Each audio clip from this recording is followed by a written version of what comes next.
అందరికీ నమస్కారం. ఈరోజు డే 159.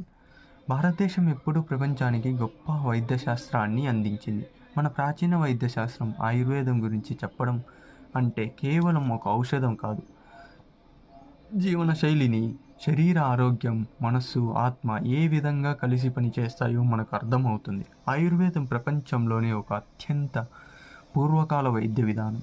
మనం చరిత్రలో విన్న ఆర్యభట్టుడు, ఘరానా వంటి ప్రముఖ వైద్యులు ఈ సైంటిఫిక్ విధానంలో జీవించడమే కాకుండా శరీరానికి సంబంధించిన పరిపూర్ణ సంస్కృతిని ఇచ్చారు. ఇది ప్రాథమికంగా 3 ప్రధాన అంశాలు: వాత, పిత్త, కఫ వంటి వాటి సరిహద్దులు, సమతుల్యత గురించి ప్రకటన చేస్తుంది. సుశ్రుత ఈ వైద్యశాస్త్రానికి సంబంధించిన ఒక గొప్ప నిపుణుడు. వారు ప్రపంచాన్ని చిరకాల శస్త్రచికిత్స గైడ్ను అందించారు.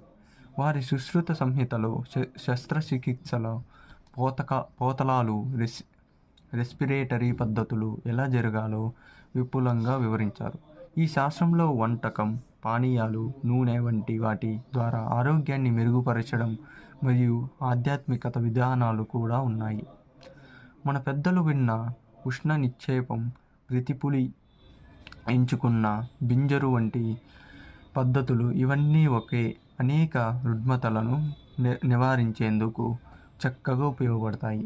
పరిశీలన, పర్యవేక్షణ ఇవి ఆయుర్వేదంలో ఎంతో ముఖ్యమైనవి. శరీరాన్ని, మనసును, ఆత్మను పరిపూర్ణంగా సంతులనం చేయడం కోసం అనేక జంతువులు, మొక్కలు మరియు జరువులు ఉపయోగించారు. ఈ కాలంలో కూడా ఆయుర్వేద వైద్యం ఇప్పటికీ అనేక ప్రజలతో పాటు ఆధునిక వైద్య శాస్త్రం, ఔషధాలపై ప్రభావం చూపుతుంది. భారతీయ వైద్య సిస్టమ్ ప్రపంచవ్యాప్తంగా ఆదరణ పొందింది. ప్రత్యేకంగా పశ్చిమ దేశాలలో ప్రాచీన కాలం నుంచి ఈ శాస్త్రం మనలో ఉన్న ప్రాముఖ్యతను తెలియజేస్తుంది.